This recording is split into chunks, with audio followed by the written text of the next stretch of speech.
자, 지금 이제 얼마 안 남았어요. 또 뭐 얘기하다 보니 독립운동 비유가 적절합니까?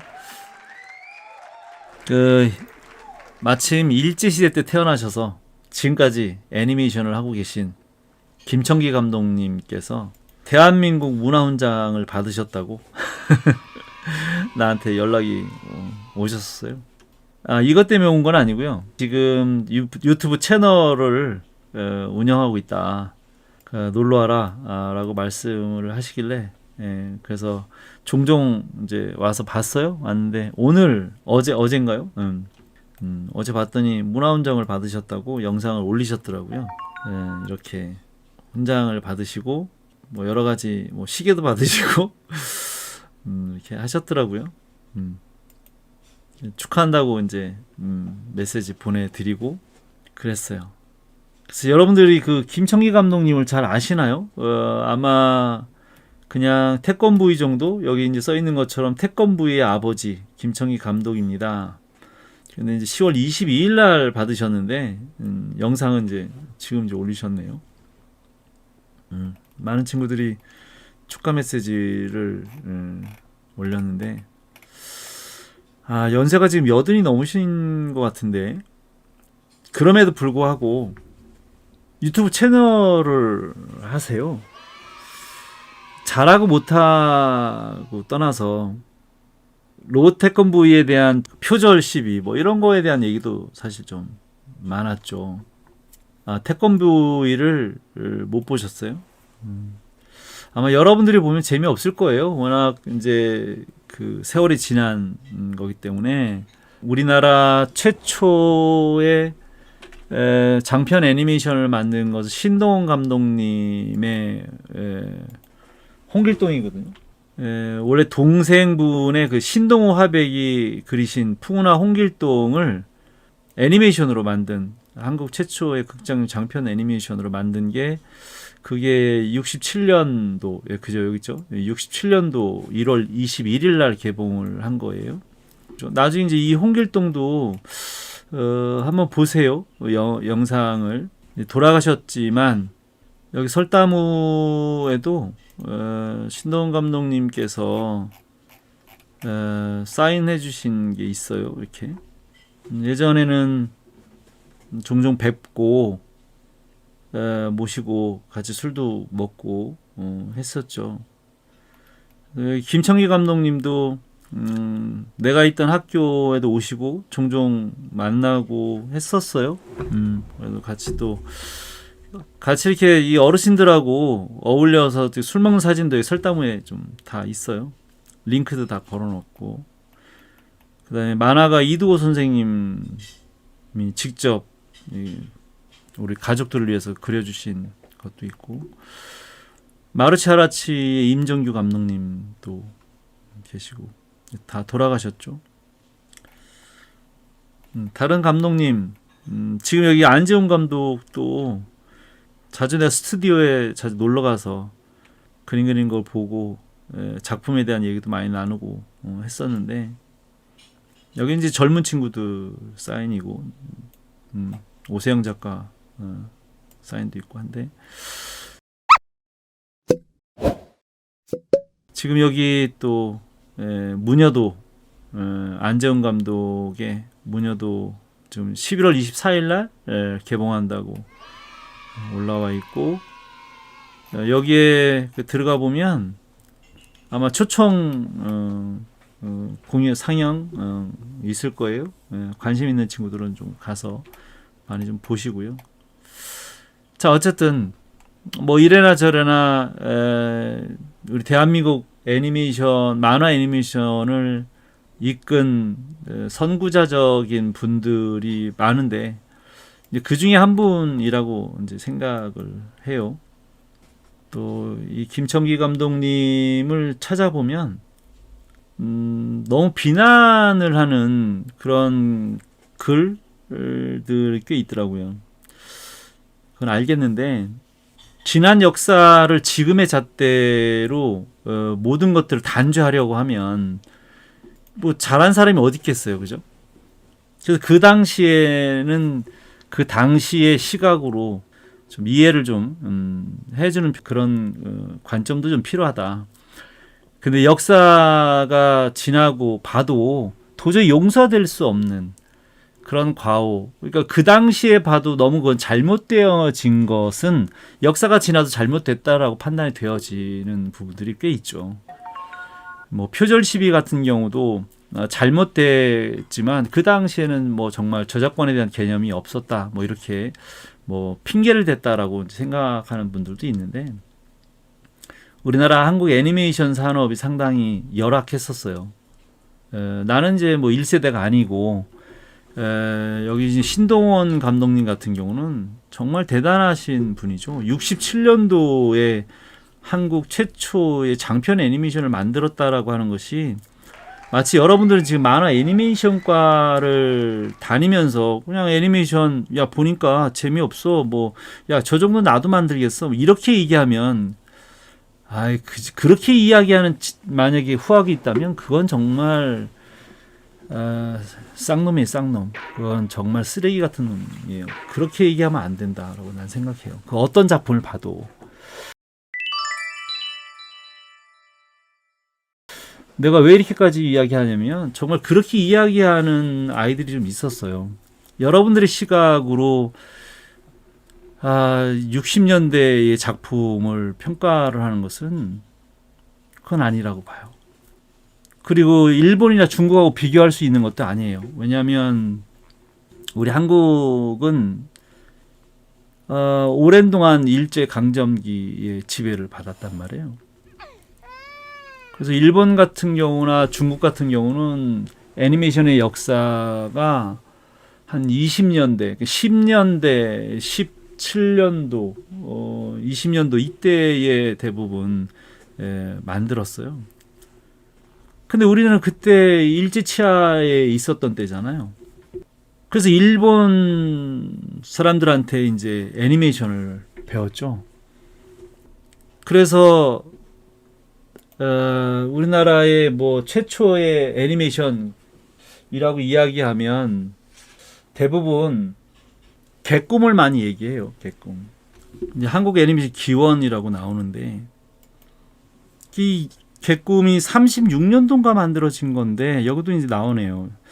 애니메이션 강국 일본의 경우 1920년대부터 애니메이션이 만들어졌다라고 이렇게 돼 있는데 이제 그쵸 여기 17년도에 시모가와 보고텐 세 사람이 만든 이모가와 게이조 문지기 이모가와 게이조라고 되어 있어요.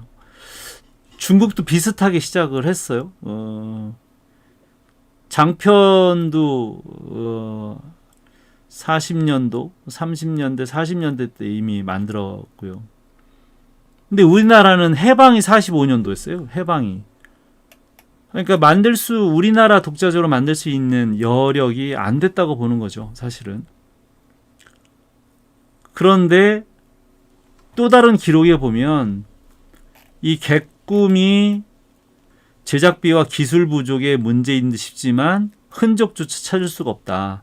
그러니까 분명히 만들고 있다라는 기사예요, 이건. 신문 기사가 만들고 있다라는 기사로 나온 건데 그게 이제 일제 치하 때인 거죠. 순수하게 우리의 기술로 만들고 있었다. 뭐 이런 거예요. 근데 이거 말고도 또 찾아보면 그 진품 명품에 애니메이션 자료가 공개가 됐었단 말이에요.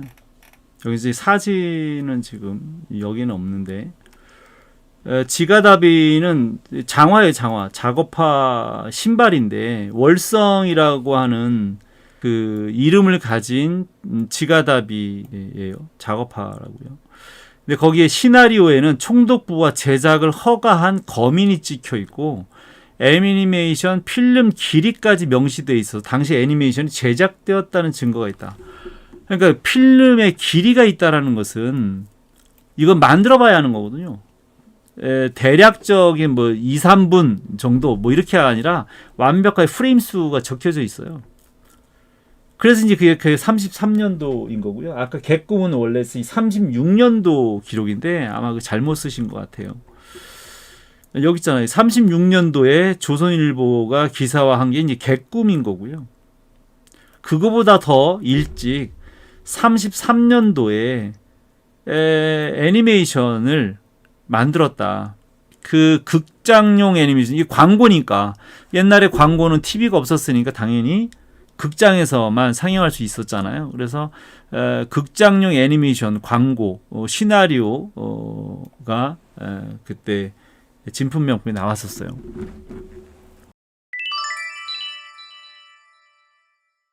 자꾸 한국 최초를 이 오비시날코라고 이야기를 하고 있지만 개꿈은 만들다가 이제 포기하고 못 만드는 거고, 근데 이거는 이미 만들어서 상영을 했고 총독부, 조선 총독부에 검인이 찍혀 있고 애니메이션 필름까지 길이가 있으니까 이거 만들어져서 상영을 했다라는 거거든요. 그러니까 우리도 이미 33년도에 애니메이션을 만들 수 있었다. 그러니까 20년 1917년도에 일본에서 애니메이션을 만들었으니 당연히 그 일제 치하에 있는 상태였으니까 당연히 우리 한국 사람들에게 조선 사람들한테 보여주기도 하고 돈도 벌어가기도 하고 또 뭐 시키기도 하고 했을 거 아니에요. 그래서 와서 그래서 이제 기술이 전수가 됐을 거라고 봐요.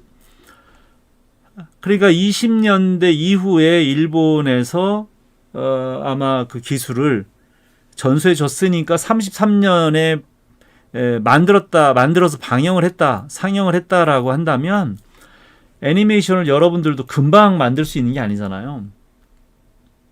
그러니까 배우려면 그 기술이나 방법을 알려면 적어도 5, 6년 이상 걸렸을 거라고 생각하는 거예요. 그것도 지금처럼 뭐 학원이 있거나 대학이 있거나 해서 가르쳐줘도 여러분들이 3, 4년을 배운다고 해서 애니메이션을 잘 만들 수 있는 게 아니거든요. 근데 하물며 그때는 장비도 거의 없고 애니메이션이 뭔지도 모르고 가르쳐주는 사람도 장비도 뭐 거의 불모지에 가까운 상태에서 어쨌든 일본인들한테 기술을 전수받아서 만들기 시작했다고 하니 내가 보기에는 우리나라도 기록에는 없지만 내가 보기엔 20년대 후반부터는 우리나라도 만들지 않았을까. 중국과 일본보다는 늦었겠지만 그러나 역사적인 상황으로 본다면 일제 치하에 있었기 때문에 그럴 수밖에 없었다라고 생각이 들고요. 그럼에도 불구하고 그 당시에도 자꾸 애니메이션을 여러 개 만들려고 어쨌든 시도가 있었다라는 증거가 있다는 거죠. 얼마나 힘들었겠어요. 지금처럼 컴퓨터를 가지고 하는 게 아니잖아요. 월성 지가답이나 이건 극장용 광고예요. 개꿈도 아주 길지 않아요. 네. 다 만들지 않아서 그렇지만 그래도 좀 단편 애니메이션이니까 광고보다 좀 길죠. 문달부 선생님의 그 럭키치약 오비시나코 이 광고예요.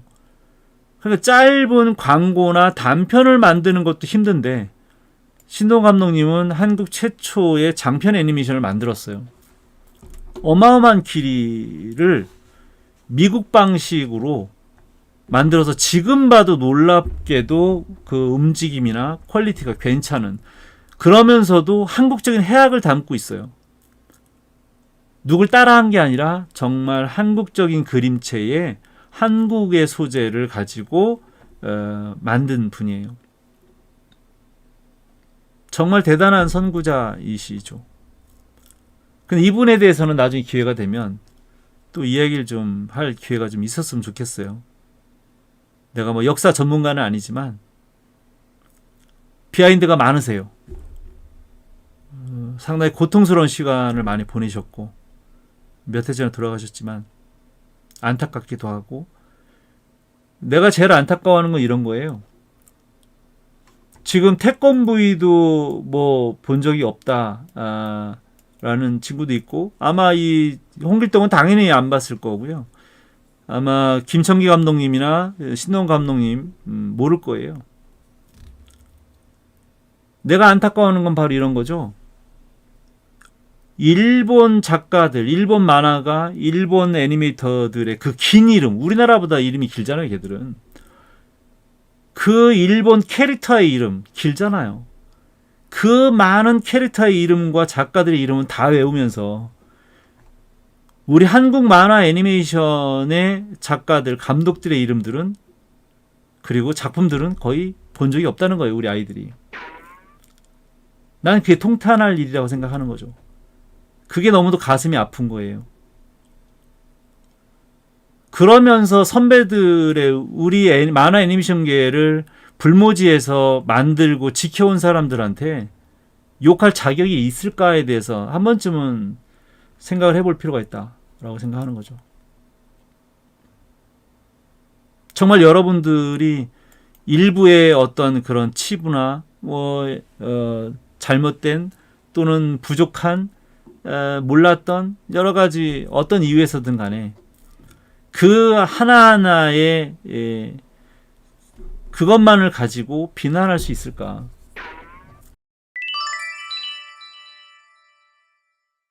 지금 온통 여러분들은 다 일본 만화, 일본 애니메이션에 매몰되어 있는 상태에서 한국에서 한국 만화 애니메이션을 배우겠다고 하는 친구들이 우리의 선배들의 이름, 작품을 본 적이 없다. 그래서 설담후에는 내가 한국 애니메이션을 꼭 보고 감상문을 올려라 라고 하는 매 학기마다 아이들한테 과제를 내요. 근데 과제를 내도 안 보는 친구들이 너무 많고요.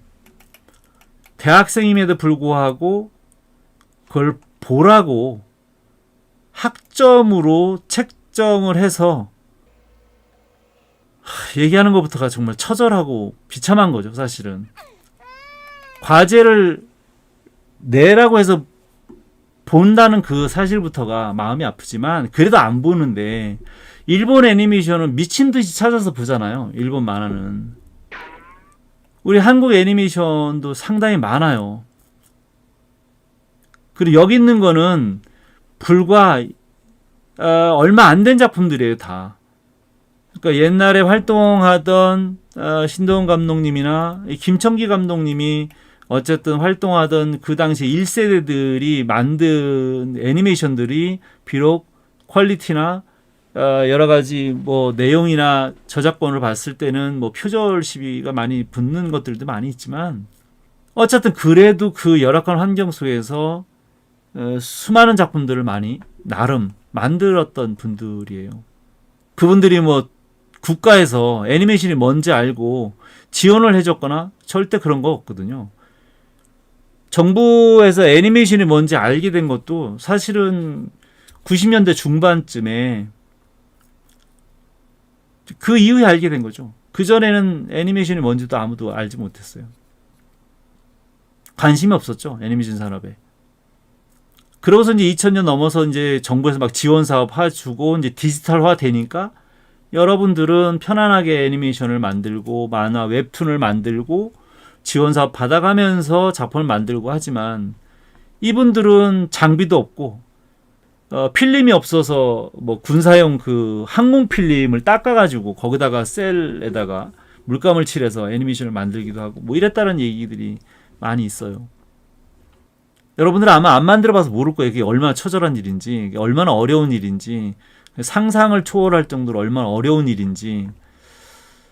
그러니까 그래 얘기하려면 끝이 없을 정도로 정말 어려운 시절에 한국의 애니메이션을 그래도 만들려고 고군분투하고 애를 썼던 분들이라서 나는 그분들을 비난할 입장은 아닌 것 같다.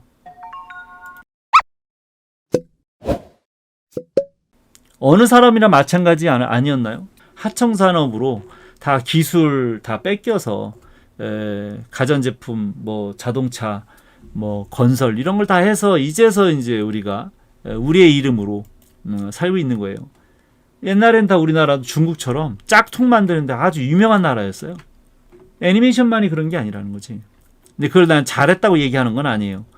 그러나 우리는 정말 전 국토가 일본의 그 일제 강점기의 그 오랜 시간 36년을 지배를 받고 또다시 6.25를 통해서 전국이 다 폐허가 된 상황에서 크게 불과 이제 50년도이고 그 전쟁의 그 폐허에서 그런 광고 애니메이션을 만들고 이 홍길동을 만든 거예요.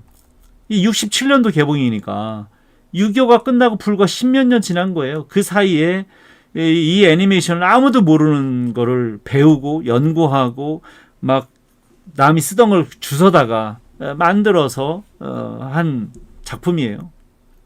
그 폐허에서 먹고 살기가 정말 힘들었던 당시거든요. 60년대면 그 사실만으로 만들었다는 사실만으로도 충분히 존경하고 존중해야만 한다라고 난 생각을 하는 거죠.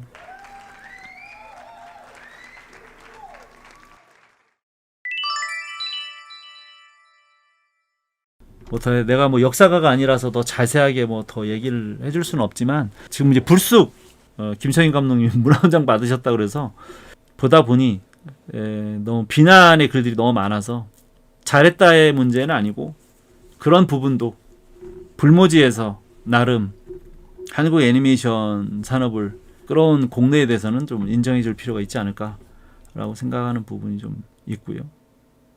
사실은 이해가 안 되고 용서가 안 되는 건 바로 이런 거죠. 그때는 못 살아서 그렇다고 하지만 지금 21세기 2021년인데 지금도 중국이나 일본은 다 지덜 거래잖아. 김치도 지덜 거고 한복도 지덜 거고 이제는 뭐 일본 놈들은 무슨 오징어 게임도 뭐 지덜 거라고 그러고 이런 게 아주 더럽고 치사하고 정말 야비하고 쓰레기 같은 짓인 거죠. 문화 수준이 이제 높아졌고 세대가 달라졌고 그것도 세계에서 가장 최정상에 있다라고 하는 경제 대국이잖아요. 그런 나라에서 우리나라의 이 작은 나라를 그렇게 여태까지 역사적으로 짓밟고도 지금까지도 뭐든지 잘 맞는 게 있으면 다 자기들 거라고 우기는 그런 것들을 비난해야 되는 거죠.